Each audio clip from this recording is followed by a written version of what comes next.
دنیا والوں پر اپنے دکھ ظاہر مت کرو، کیونکہ یہ وہاں ضرور چوٹ لگاتے ہیں جہاں پہلے سے ہی زخم موجود ہو۔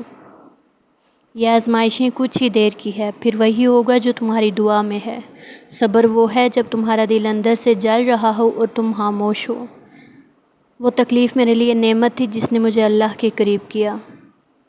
اللہ آزماتا ہے اسی چیز سے جو آپ کو بے حد پیاری ہو۔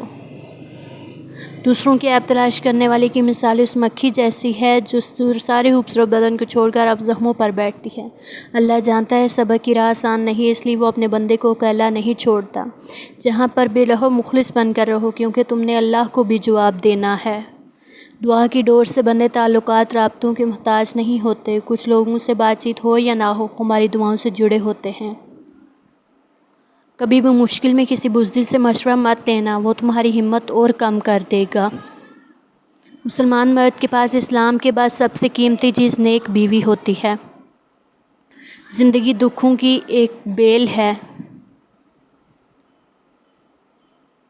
چپ رہنا ہار نہیں ہوتی، صبر ہوتا ہے جو اللہ کو بہت پسند ہے۔